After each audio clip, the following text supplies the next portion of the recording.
Hello, everyone. Beyond the Pitch podcast is here for the second episode. My name is Mo, and I'm going to be the host again for this podcast. Good day, buongiorno, alla Italian. Italy is one of the greatest nation in the world of football. And Italy, as the great Diego Armando Maradona once said about it, it's heaven of football.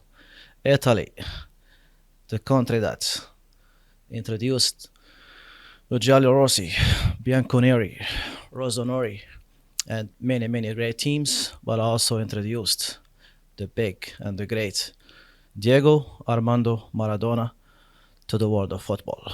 In Italy, in Napoli, Maradona wrote the history. True or false, they call him God over there. True or false, when Napoli won the league, the fans went to the graveyards talking about with the dead and asking them, why have you died before you see Maradona? Napoli before Maradona, it's not Napoli after Maradona. One of the story about Maradona, and he himself talk about. So when I came to Italy at the 85th, 86th campaign, we were winning games, and the fan were asking, "We need to beat Juventus." Say, we're winning games after games, games after games, and all what the fans say at that time, we want to beat Juventus. Then comes the big game at Torino, Juventus, Napoli. Napoli won. Then the fans told Maradona and Napoli, now we want El Scudetto. At that time, Maradona realized how big Juventus is in Italy. But indeed, he made the history for Napoli. He put Napoli on the map of both Italian and European football. He is one of the greatest. From a small town in Buenos Aires, Villa Fioretto, a boy who was dreaming to play one day at the World Cup.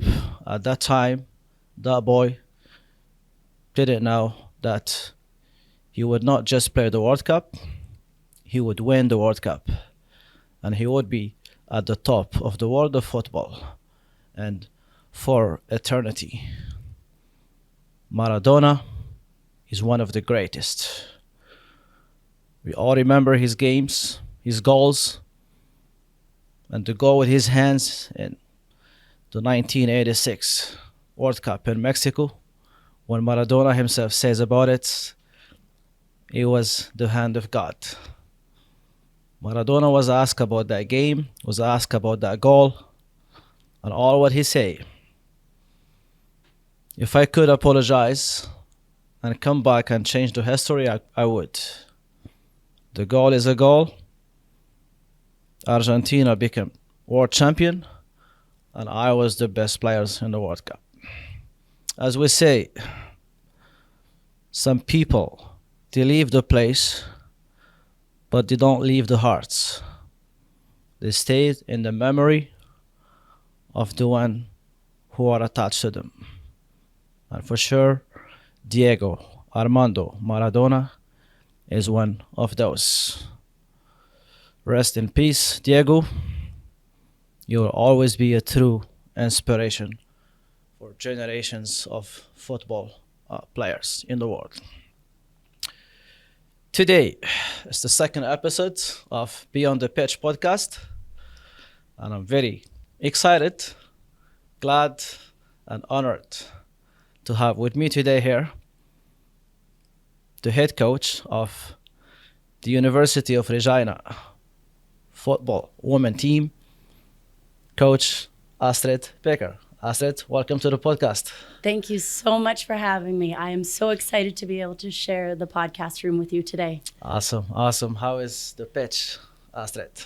It's beautiful. This is absolutely fantastic. And I think one of the things, I don't want to miss an opportunity to just say thank you for giving not only myself the platform to talk about the program, but just giving soccer a platform in a podcast way to be able to have so many different guests. And I look forward to tuning in and seeing all the different people that are making an impact in our province. Awesome. Astrid, this is the first thing I remember. When I see you a few years ago, I was the head coach of the UPP female program at ASTRA. And I still remember at that time, I sent you an email and I asked you, do you want to come do a presentation for my players and run a session? And the great thing at the time that you immediately responded and you say, yes, I would do that. And you came to Saskatoon and you camp here, you spend the night here, I remember. The presentation was amazing, training sessions on the field with the players. And what I really liked about all that process, Astrid, I just was so impressed by the chemistry you created between you and the player. It was so fast, and I think you created a great unconscious ease in the brain of all the players at the presentation, also on the field, and you can see the chemistry between you and them, like you know them for days or for months before that. How that happens, Astrid? That's the true art of coaching, isn't it? You know, you have this opportunity to come into the players' training session or into their lives for a day, and you want to create these meaningful relationships that's just going to allow them to trust you, to maybe give them a new tool to help them succeed at the game. I'm passionate about what I do, and I truly believe I have the best job in the world. So anytime somebody's going to invite me to come in their training environment, invite me to work with an inspired group of young women athletes, I'm going to just thrive in that environment, and I'm going to give them my best. And I hope to ignite some passion about the game in each one of them. And it was such a great couple days. I really cherish that. It was one of the first things that I had done to go out of my comfort zone in the new head coach position. So it was the first time I had traveled to go into a club environment that I wasn't familiar with. Having connections with the Regina clubs is much different than coming down the highway. And it just felt so warm and welcoming. And the cool thing is we've signed players that were in that original first presentation. So some really great full circle moments to get talent, local homegrown talent into our program at the U of R. Awesome. Excellent. No, that's great. That's great. And I always appreciate that, Astrid, for you. Let's start with a traditional question. Who's Astrid? Astrid, let's introduce yourself. Maybe you're a common person here in the province. Everybody that involved in the game know you, but introduce yourself for those maybe who doesn't know you yet, and the beginning as a player and in general, whatever you want to say about yourself. Of course. Yeah, I appreciate the opportunity. If I focus on who I am and my role within the University of Regina program, not only am I the head coach of the program, but I spent 7 years in an assistant coach role, time that I cherish, that I feel that I really gained tools to become a head coach. I loved working with Bob Maltman, who was the head coach at that time. He really provided me with some really great mentorship, but also a really rich learning environment where he would make me coach. You know, I wasn't there picking up pylons. I wasn't there just observing. He let me come in. He let me work with the midfielders, and he gave me a voice in what he was doing. And it felt very empowering to come back to the program as an assistant coach. Prior to the time as an assistant coach, if you go way back to 2001, I was fortunate enough to be part of the inaugural team at the U of R.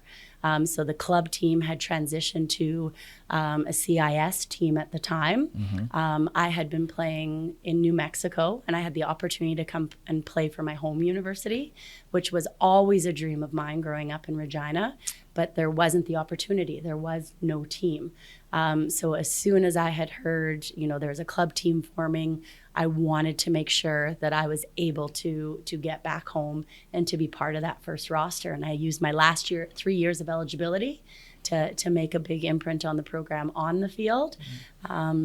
Was really fortunate as a youth player. I got to represent Saskatchewan, our club team, and on the provincial teams, I had the honor of doing both.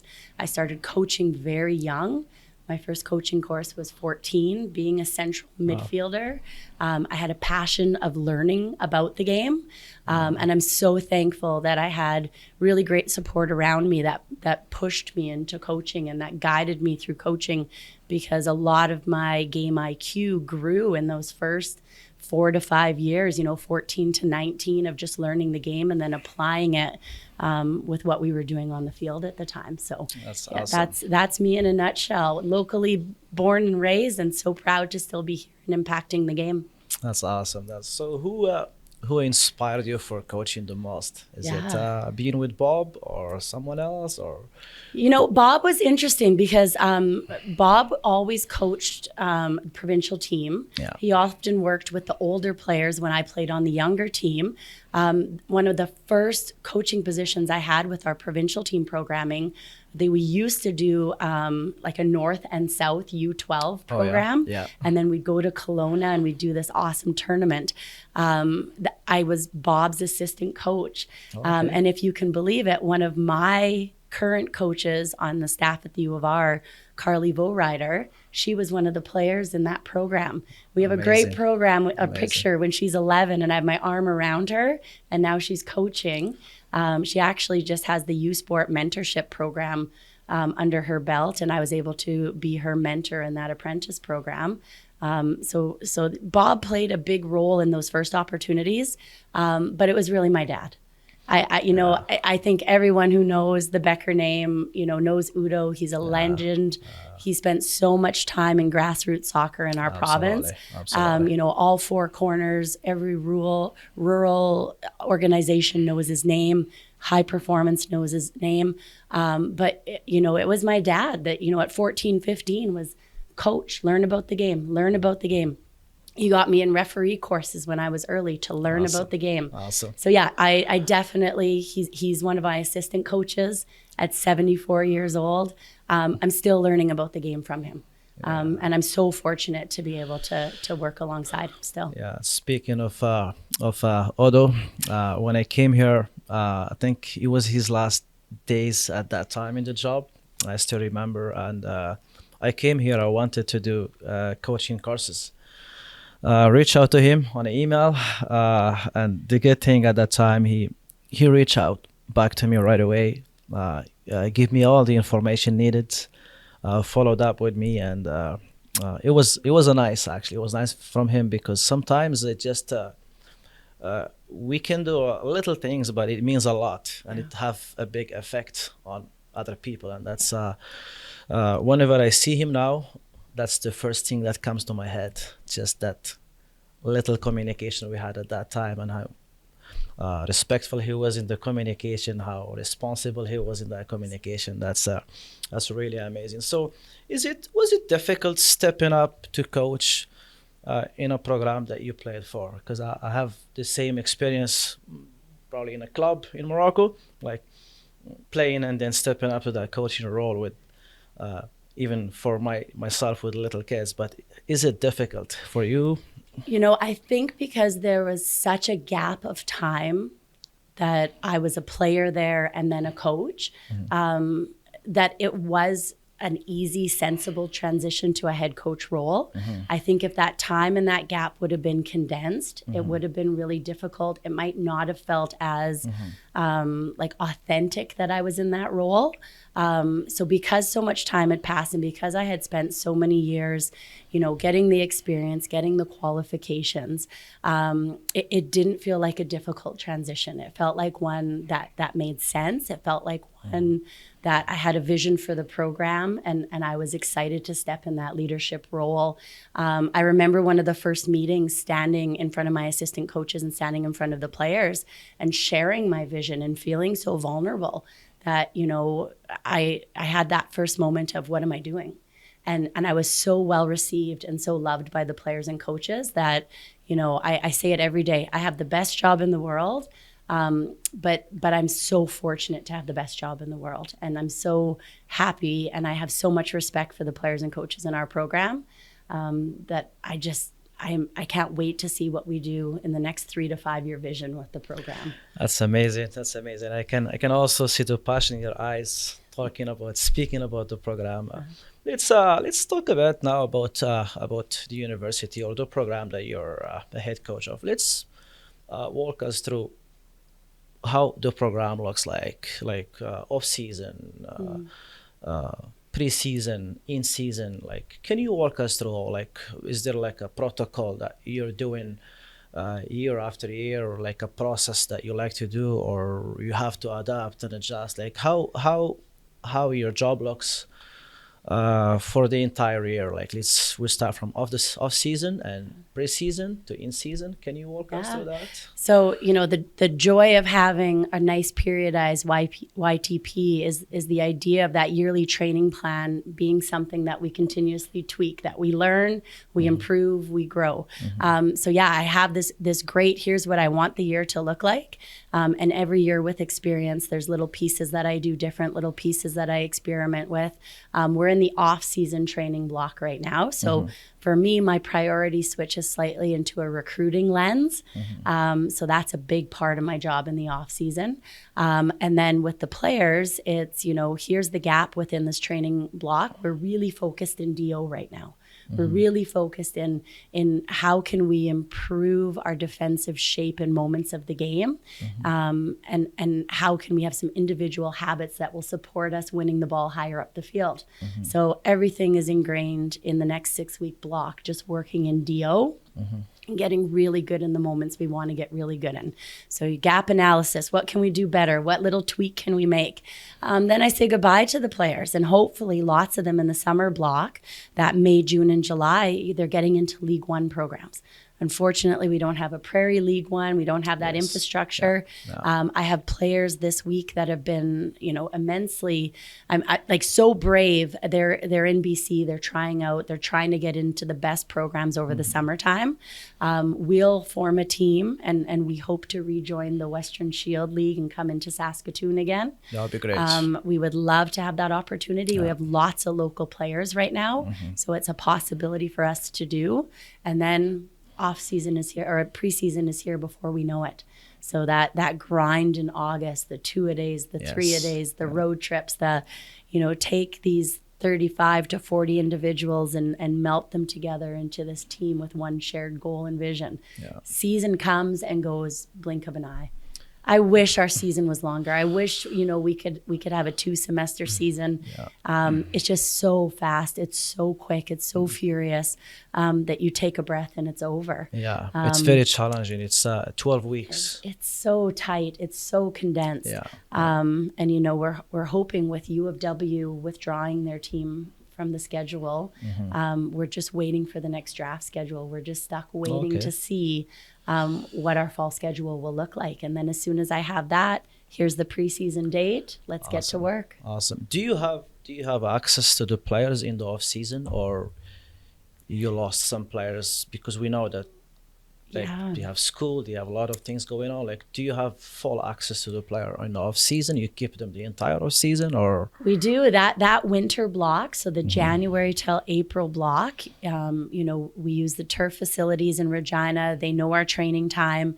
I ask them, 1 small group session, 2 team sessions. They have strength and conditioning 3 mornings. So we still ask a lot of them. I still have lots of access to them. But I value being able to have more time to be able to have one-on-one meetings, to be able to have position specific where we can go through video. Here's how we're going to evolve. Here's our platform of plays that we're going to bring at a new higher level now. So it's gritty, hard work in the off season. I think for first year players, that's a big surprise. Absolutely. They think the work is only in the fall semester. And a lot of them right now are saying, wow, I didn't realize how busy this semester would be. And it is because this is where we close the gaps. This is where we get better. And how you support the transition of those new players? Because like I said, that's a big transition for them, especially the one that came from the youth. to your sport, like how do you assess them? How do you support those new players in that process? So the support system we put around our recruits coming in, I'm really proud of what we're doing. We offer a rookie mentorship program. Oh, nice. So once they're signed, they're partnered with a current member of our squad. They're also, I have Taylor Bubnick, so she's an alumni as well as the program. She oversees the alumni program. And I've also brought in Cam Tallman, who played with me. So I'm bringing in some age and experience. And we give them some tools to help them with confidence, to help them really understand the environment is quite different from the youth environment. Yeah. So we bring them together on Zoom. We get them started on strength training. I think one of the risks, and I say that really out of respect, one of the risks of recruiting the Saskatchewan-based athlete that maybe isn't involved with a university prep program that ASTRA does, or with the Excel program offered with SAS Soccer, is that, and I'm seeing it in Regina, there's no meaningful soccer for them in grade 12. Yeah. And it's hard. There's not enough tournaments for U19. It's a weird U18 age group. So our local class, we've been able to start training with us in January because they're signed athletes. We're not, that's the rules of U Sports. They can come in and start training in the off season. So we're able to do that this year. Nice. We're able to bring those athletes and have them training with us. But that's not always the case. And grade 12 is a hard one if they're not in a great program. And speaking of that, sorry here to cut you. No, that's Astrid, fine. because, we are looking up to you because you're coaching one of the highest female program in the province. So is there anything that can be done to fix this situation, this lack of competition at the youth level for these players? Like, what do you think that there are some solutions that maybe we can do, something that can be changed? I think that we have some really great people involved in the women's game in our province who are constantly asking themselves, what can we do? Yeah. ASTRA having a university prep program, that's fantastic. We do some junior Cougar programming, but I want to do it in a way that's super respectful of what the clubs are doing. Absolutely. And I don't want to pull players from the clubs. I want to support the development. Yeah. Everything that's happening in Regina, we're seeing new clubs popping back up. We're seeing FCR and we're seeing QC, kind of the long-standing clubs. And we're seeing new, for lack of a better word, boutique clubs like Unsueno, who started with one-on-one and small group stuff. They're growing. Forza has now come to and that's good. I think the appetite for more, but I don't think the solution for the women's game is to overtrain the high performance athletes. So I don't think they need more from me, but just directing them in the right way. So great on the Saskatoon Adult Soccer Association for always allowing us to be part of the Western Shield.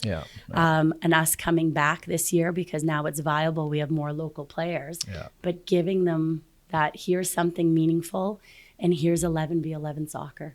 We have to be playing 11v11 soccer. In Regina, our Div 1 women's outdoor is playing half field soccer. So having the right platform to teach and to learn the game. And these players don't watch enough soccer. So if we could get them watching more soccer and playing more 11v11 in grade 12, that's important. So I don't have the answer, but I know U of S is doing some great things with their green and white program over the summertime. Just widening the base. We're doing a generations program, getting more women playing 11v11. I think is important to be able to do. Awesome. No, that's great. I think we talk enough about the off season and the process that you just explained to us, Astrid, and we appreciate that. It comes to pre-season, I know that's a very condensed season because I myself coach at the U Sport for the last 3 years. I was involved in in the men's program of the Huskies, and I saw how the pre-season is very, very condensed, and it's a very, very important season for all the coaches. Like, how do you approach that season, Astrid? You know what? There's excitement in preseason, and one of the biggest pieces of excitement for me is that the players are mine. I don't have to compete for school. You know, that month of August is so special. They can truly enjoy and find joy in their teammates, their coaches, in the sport, and really work towards, you know, what are we going to do this season? Putting our framework down, the in-season learning, the in-classroom learning. Like, preseason is just so special. I mean, it's tiring. Yeah. I often tell the first years, I wish you could start university in January and you could just get to know the players. You could get to know us, because you come in, you're sitting in a locker room with 30 some new faces, personalities. Yes. And now we're going to put all this pressure around you to perform at your best, to constantly compete, to earn playing time. Yeah. It's a new puzzle that you have to fix. It is. And you're constantly, how can we do it better? How can we, you know, how can we consistently take these tools and say, here's what the preseason looks like, and it's going to drain you, but you're going to come up so much higher on the other side. And I love preseason. I love the long nights. I love the long days. I love staying up with the coaches. Like, I feel that's where I really get to thrive in my job. It's hard. It's a grind. You know, my family doesn't see me enough. Work-life balance goes to the side. But it's so worth it to just be working with these student athletes. Absolutely. And I think the great work you do in the preseason, it's impact do in season again. It's very important. It is. First thing this morning, I'm looking at the NSL schedule. Was released today. Yeah. I was already talking to the Calgary teams. Hey, can we come watch the Wild? Can we come play? Like, that's preseason. Your mind's always going. It is. What can we do? Where can we fit in games? Can we watch a pro game? Yeah. And it's great because those bigger centers that have more are so gracious and always hosting us. Absolutely. You know, U of C and MRU, they always say yes to us, and they're good friends of ours. You know, they're our opponents, but we all want to see the women's game grow in the prairies. Yeah. Everyone has the same intention. Of course. Absolutely. And coming again to the season, like, how, let's bring us close to how is the season looks like how you handle that game to game. It's fast, that season. And I think, you know, the women's schedule and soccer is built on seeing 2 opponents in a weekend. Yes. So even when you look at ideally prepping and what, you know, your match day -3, and you do all the right things through the week, but you're always layering in 2 opponents. So even if you have this great training session and you're prepping for your Saturday game, you feel, you know, as a coach, you're always reflecting, well, did I put too much focus on our first opponent and not our second opponent? Absolutely. Are we prepared in the same ways? Are we, you know, we spend a lot of time. I have Jenny Waldner, who does an amazing job, who preps our packages and does our, you know, our meetings around opposition analysis. Are we focused too much on the first game? Do we focus enough on the second? It's hard to prep, you know, that's a big ask. It is. And especially if it's 2 very different teams, maybe a team that sits in a low block versus high press. Yes. And you wanna rehearse that in training. Yes. And you're confusing players by maybe showing too much in one session and then not enough. And then it's repeat. And then it's repeat, and then it's repeat on the road. So it's those weeks, they fly right by, but it's fun. It's a fun grind. Yeah, I have done the opposition analysis at the Huskies, and it is very tough because you have 2 different opposition teams at the same weekend, and you have to take task from opposition to oppositions, and even harder for the head coach to prepare the player for that week for 2 different playing styles in the weekend. That's definitely amazing, but at the same time it's challenging for coaches, for the staff. So speaking of the staff, Astrid, I've seen that you have quite a large staff within your team. So is the staff, like, can you bring us close, like how, like, what's the priorities when you're choosing that staff? Do you put some certain criterias? Do you like how Astrid pick her staff? You know, I'm proud of the staff that we've assembled, and I it's the right blend of experience and growth mindset coaches who want more coach education, who want more mentorship. So, you know, aligned to my dad's vision of always making sure coaches have opportunities in our province.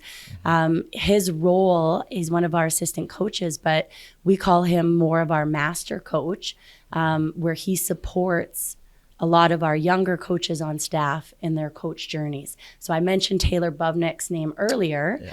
She spent a lot of time working with our red shirts or players who didn't roster for weekends. And she would design and plan sessions. She would show them to Udo. Udo would be able to walk through them, reflect on them, watch her coach and give her feedback. So I think not only do we want the right resources in place for our players to get feedback and to grow, but also for these coaches to be coaching at the U Sports level. So top-down guidance. Yeah, process. and that's huge for me. So I mentioned Carly as well, having the U Sport apprenticeship program grant. You know, we were able to get her in her C license. We're able to get funding for her to formally start her coach education journey. My assistant coach, Mallory Outerbridge, she has, you know, national team experience. She has pro experience. She has this wealth of experience around her as a player, but none as a coach. How can we tap in and pull her into the program? So one of the blends that I've done to create these coaching positions is position-specific coaching. So I do have a defenders coach, that's Monica Dieters. I do have my midfield coach, which is Carly Vowrider. And I do have Mal, who works as the forward coach. And I think for them, learning the game a little bit smaller picture within units is helping their development before they look big picture. So Jenny then complements by often working on our shape and working out of possession, while I focus on in possession and what we're doing within our framework in those moments. So little picture, big picture, guidance from above, and providing opportunity for coaches who want to get involved. It's hard. It's a quick season. It's balancing real jobs with time off and vacation to be available for the program. How do you manage all that lot of stuff? It's lots. Yeah, you know what? I have a great staff. I missed Ashlyn and Michelle is my goalkeeper coaches as well. We had 4 goalkeepers, so we wanted to make sure they were all getting their cup filled with knowledge and being able to work on gaps within our goalkeeping. So yeah, I do have a large coaching staff, but they're so motivated, and they're, you know, in the off season, we can get them doing small group. They can help with community programming, but it's growing the game and growing more coaches involved. There's you notice the trend, females. There's lots of opportunities for females to be involved in this game. I feel a sense of responsibility to provide opportunities. And I feel a sense of what does the next generations of coaches look like in Saskatchewan. And my dad complements that growth and determination to provide more opportunities for female coaches. He's the master coach of all the mentors, right? So that's brilliant, and they're lucky to have you, Astrid. That's amazing, really good to have you, and because people need someone like yourself that give them the opportunity, because that's all we need sometimes in life, just the opportunity to show how good we are. So is this stuff involved in the program the entire year, like off season, pre-season, in season, or just like in the pre-season and in season, or how? I utilize them year round. So, you know, it's we have classroom sessions. They'll come in, they'll lead position specific sessions. I assign them homework. I give them game analysis to do to get us you know, their units, their packs functioning at the highest level possible. We have a Google Classroom platform. We're trying to grow our players' soccer IQ. We're trying to get them watching more soccer.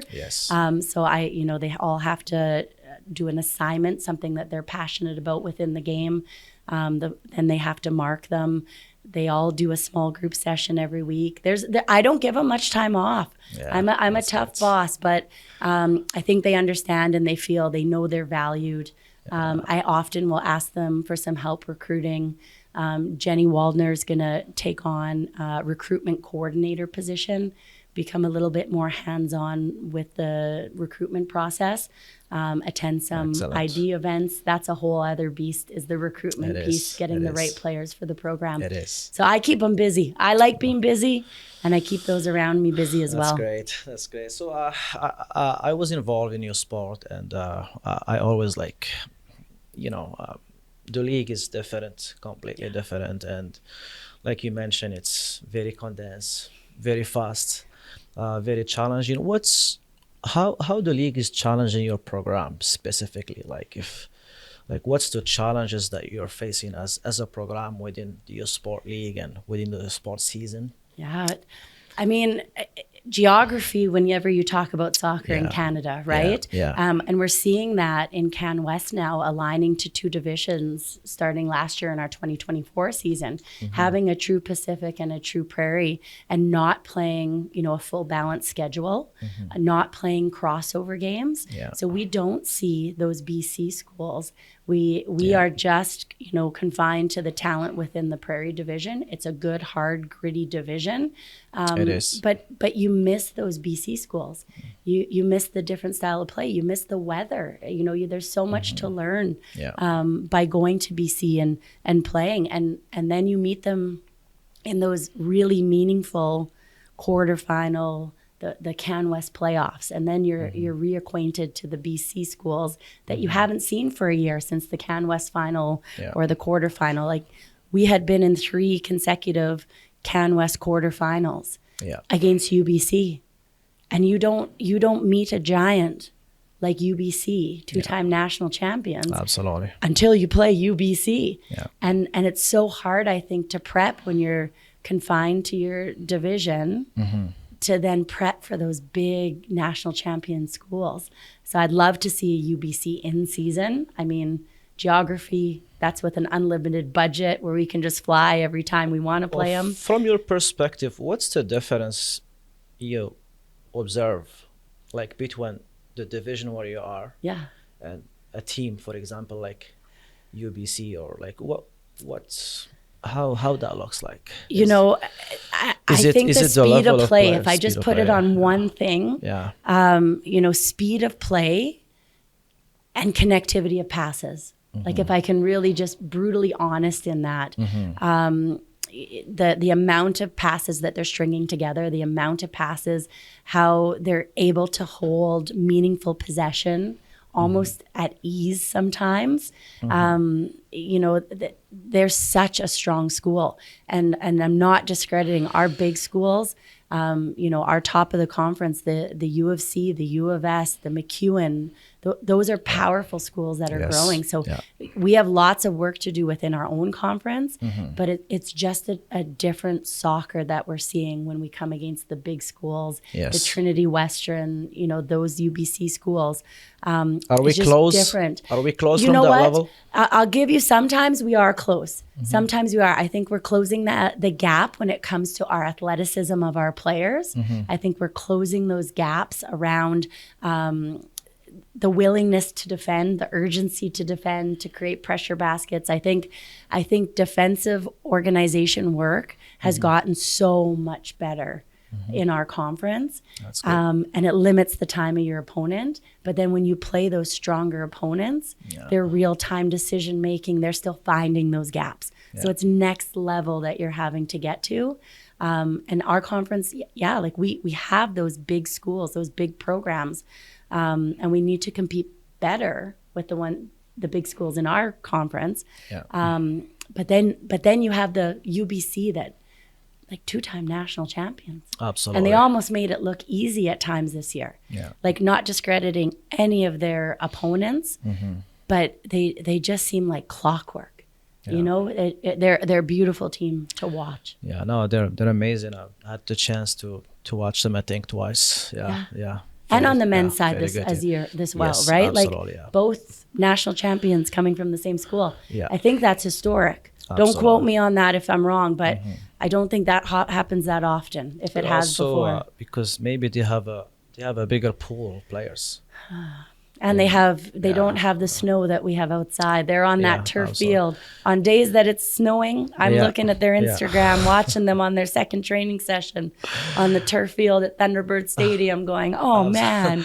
Absolutely. And speaking of this pool of players, Astrid, you mentioned the youth development earlier, and how do you see the future of the female players in our province, and like what still need to be done, and at the youth development, specifically for to help maximize the potential of our youth female players, the ones that really are looking up to your program, looking up to the Huskies program, looking up to other schools, and you want to get that experience to play at youth sport or like.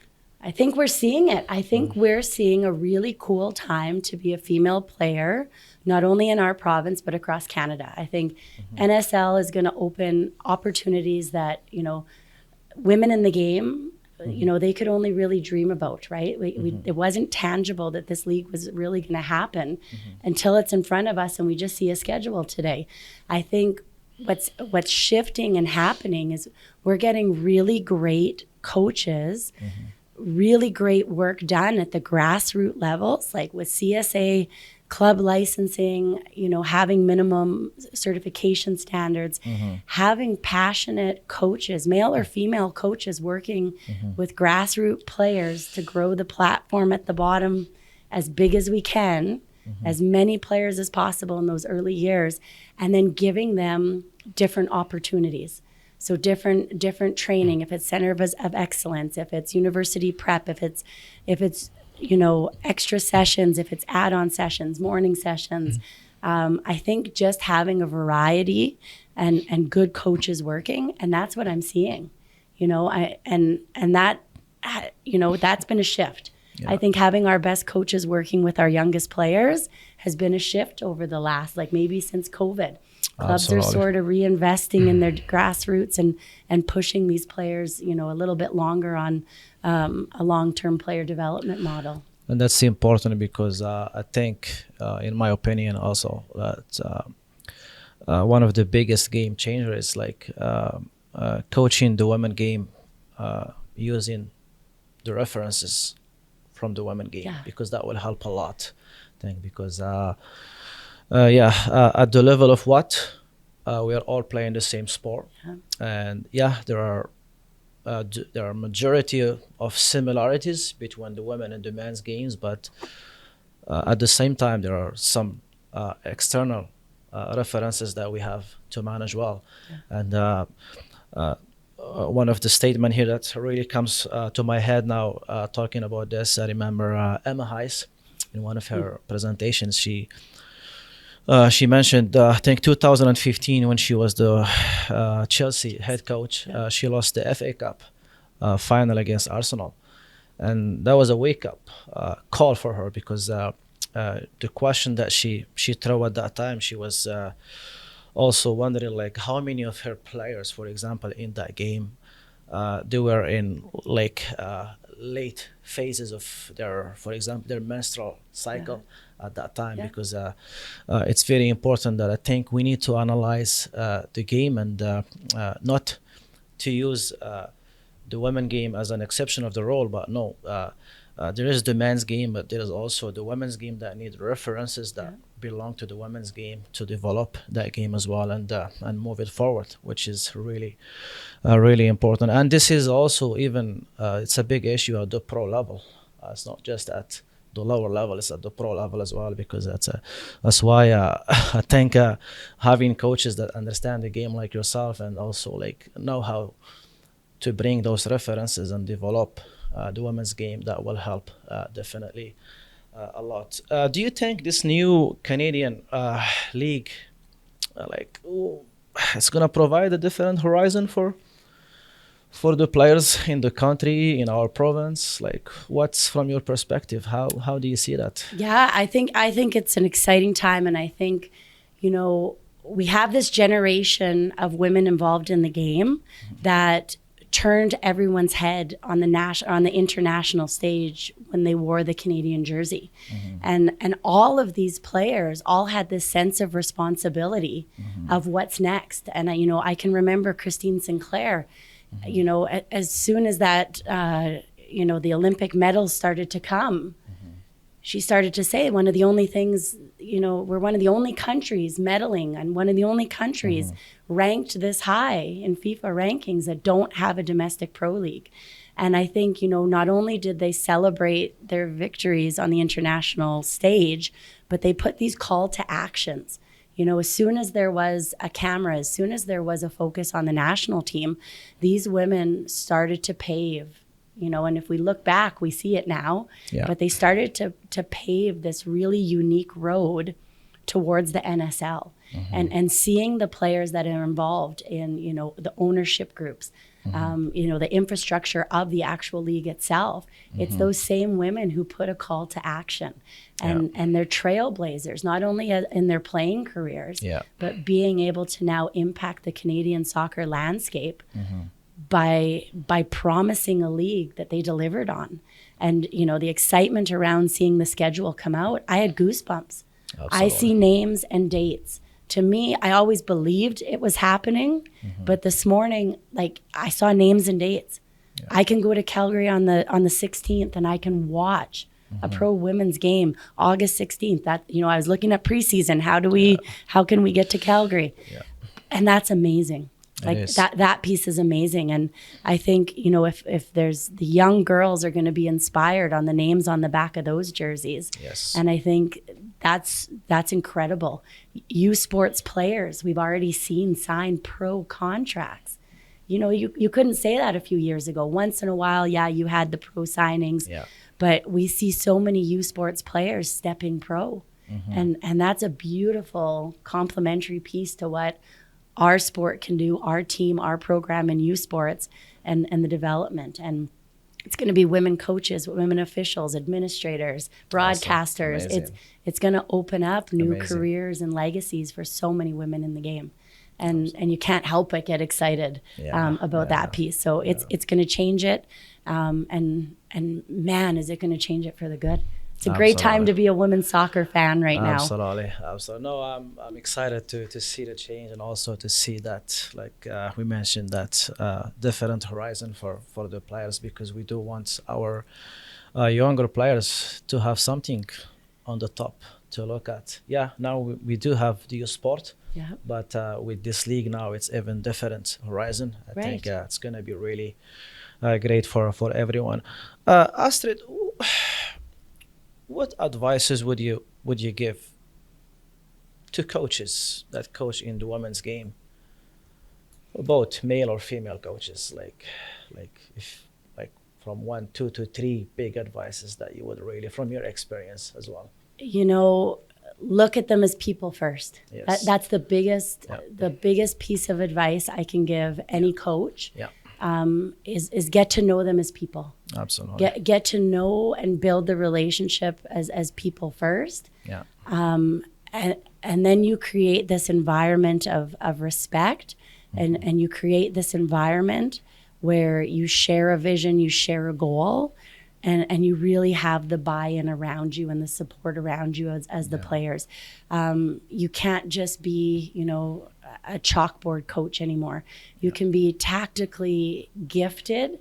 You can have the best game model.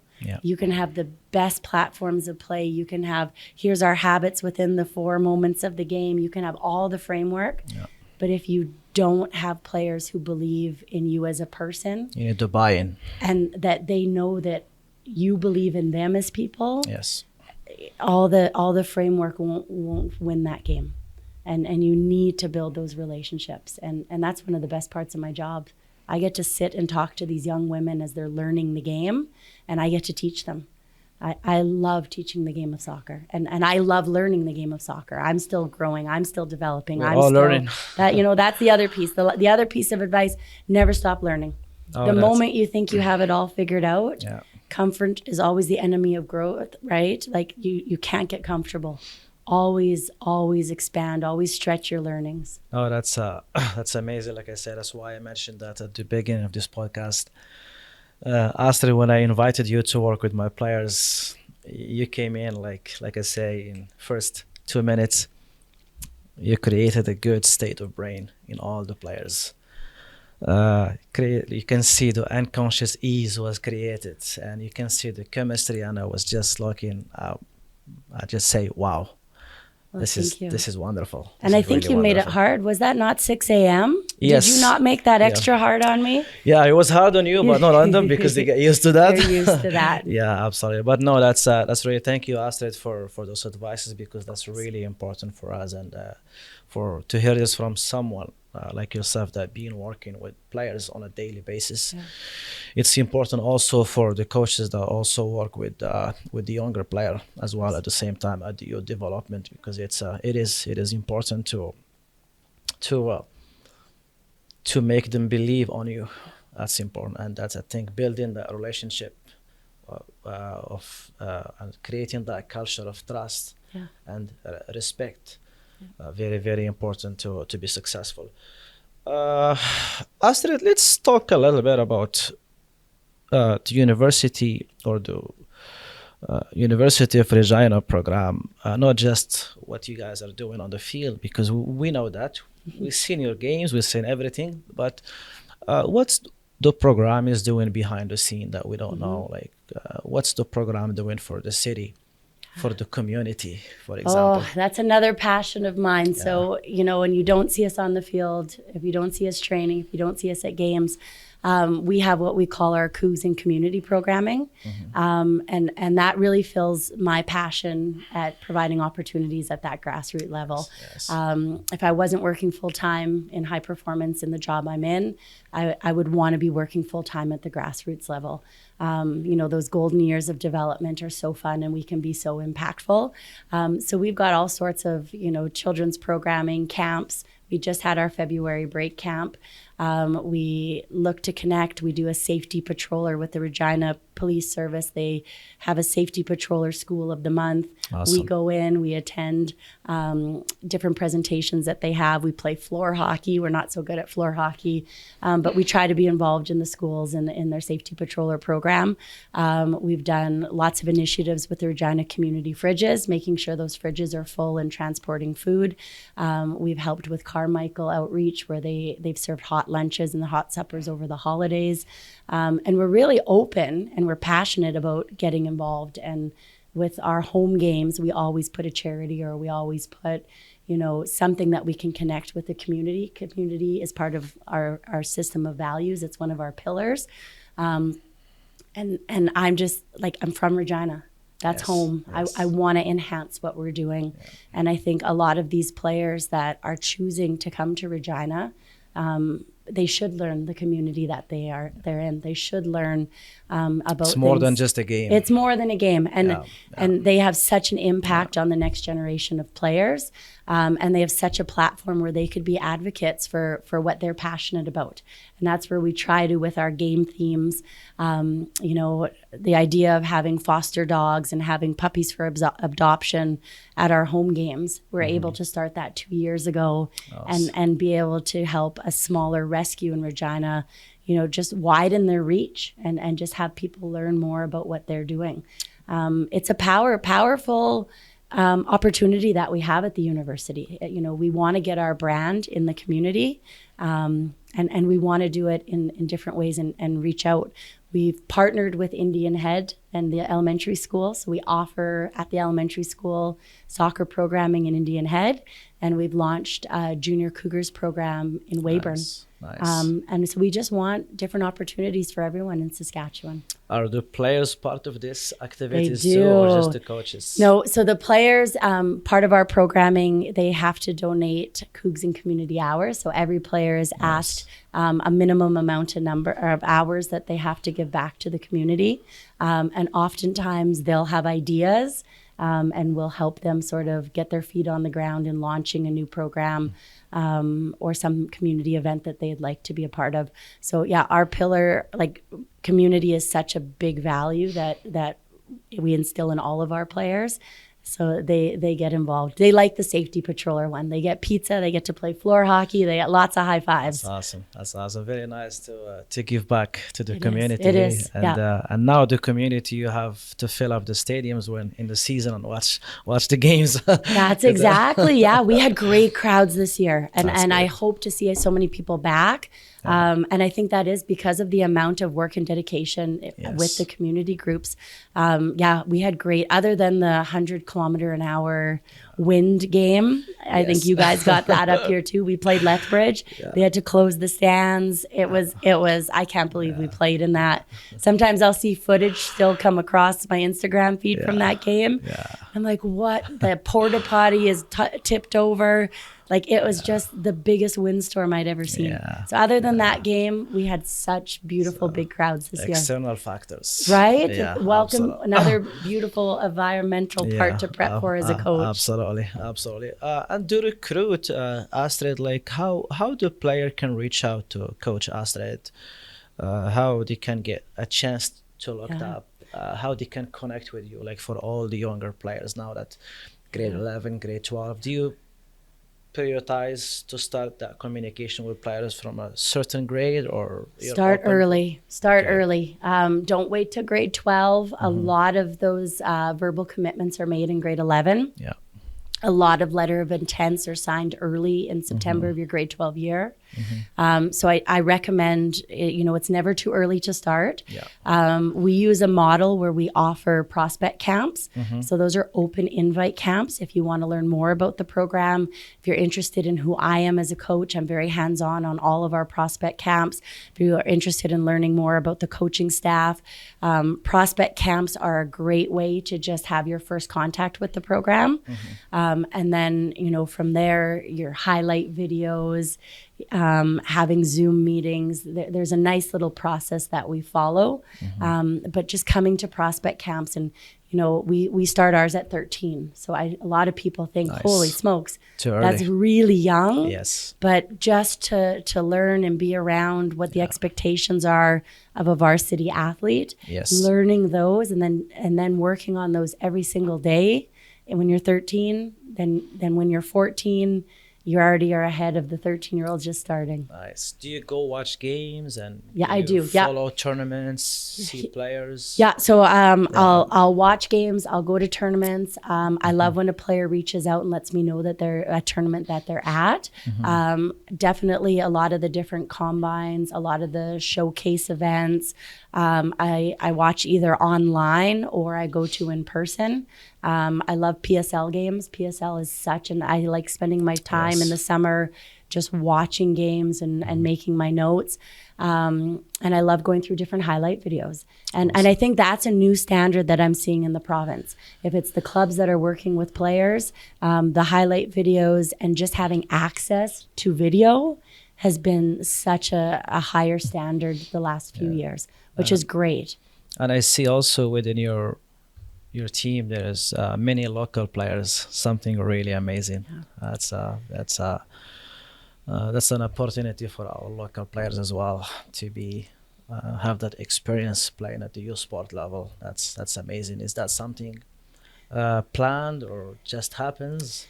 I think there's room on our rosters in Saskatchewan to have local players that have worked hard, that have bought into what your program is doing, that align their values with your program values.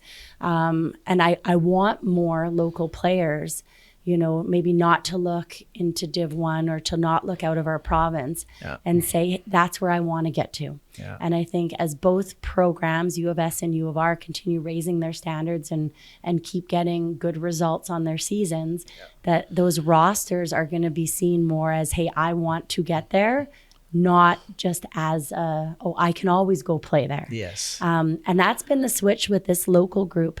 I have 8 players coming straight out of Regina. That's unheard of. Like that for us is huge. Brilliant. Those are the new local, and that's the coaches at the club level doing so much hard work. They've all been to club nationals. They've all had experience. Yes. So we've got this really great group that's going to do some special things.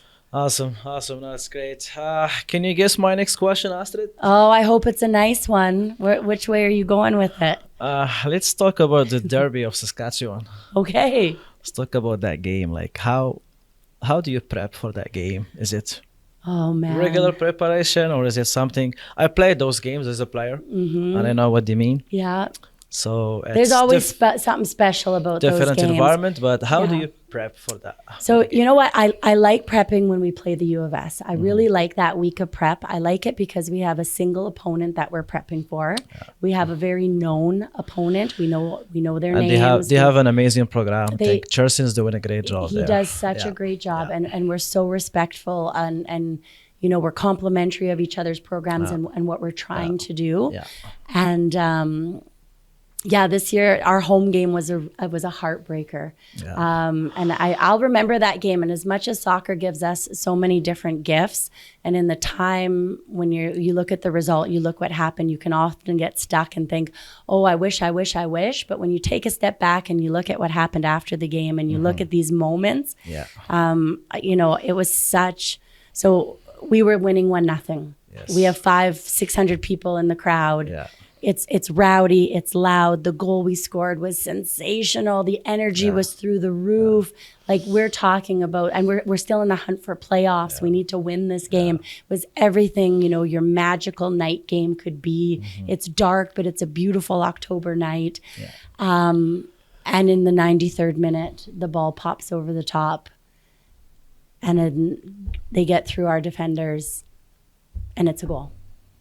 And I just remember like the wind that like it was like someone reached in and just took my heart out. Yeah. And years ago we would have celebrated tying the Huskies. Yes. We would have would have been you know, a source of pride for us. Yeah.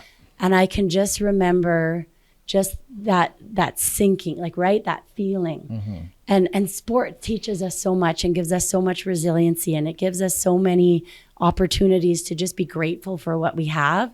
And I remember just not wanting to leave the field. And that's not me.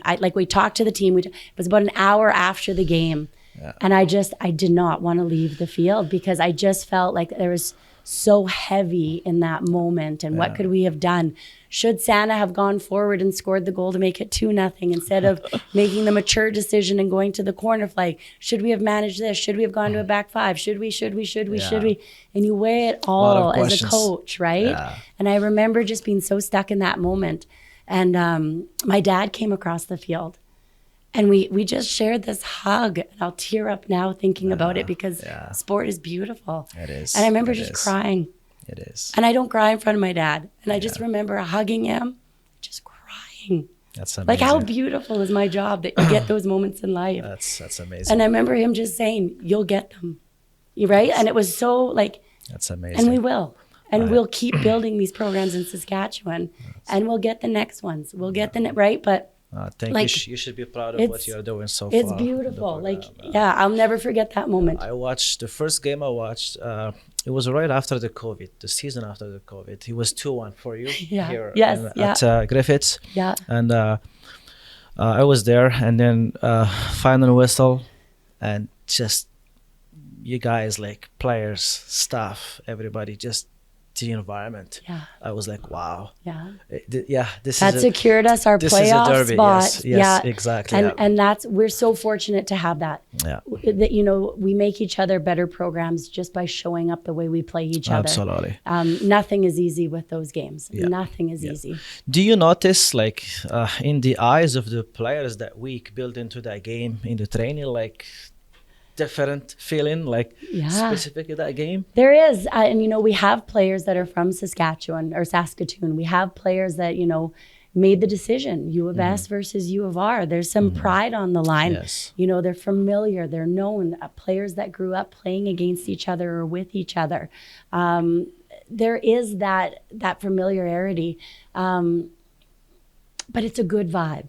It's not a scared vibe. It's not a vibe that weighs heavy on us. Yes. It's a vibe of, you know, what are we going to do to the best of our abilities? Yes. How are we going to show up? How are we going to control the controllables? Yes. And we're going to put our best product on display. And I'll tell you, when I'm watching those tackles and I'm watching the best of Saskatchewan's best athletes playing, like you can't, you know, sometimes I'll just kind of look at Jerison and like, how lucky are we? Yeah. Right? Absolutely. We might get mad at each other on the sideline in the moment. We might, but like, how lucky are we Absolutely. that we can watch this talent battle it out in some of the best games that the U of R turf has ever seen. That's awesome. That's amazing. Astrid, where do you see the women's game future, like in our province? Yeah, in our country as well. Like, It how? only is going to grow from here. That's good. Like, and I say it, and I think I said it already. It's a great time to be a fan of women's sports. Yes. You know, more and more names. These NSL jerseys with players' names on the back. And Yes. I had someone ask me, you know, are you a Ronaldo or a Messi fan? And who's the next Ronaldo and who's the next Messi? And I Absolutely. was like, well, that's the old question: are Ronaldo or Messi? Ronaldo or Messi, right? Yeah. And when they asked me, like, who's going to be the next? And I said, you know, I think you have to look to the other leagues for the next. Absolutely. You know, you look at these homegrown talent players. The next Ronaldo Messi, I think, you know, she's already training. Yes. She's already probably on an NSL roster. We're just going to start learning those names. And I Yes. think we're going to see some great new rivalries. I mean, Yes. we're going to see some great new opponents playing each other in those derby style classics. Yes. Yeah. But we're also going to see the next.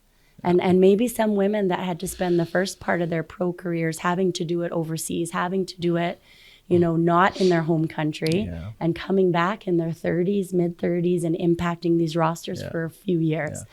It's again a beautiful time to be Yeah. involved. It's also a call for the entire communities to step up and support Of course. support this league and give a push Yeah. for these players, Yeah. give a push for these teams, because I think at this new beginning they need that big support from everybody involved around them. And If you're going to a them. tournament, Absolutely. look up the schedule. Yeah.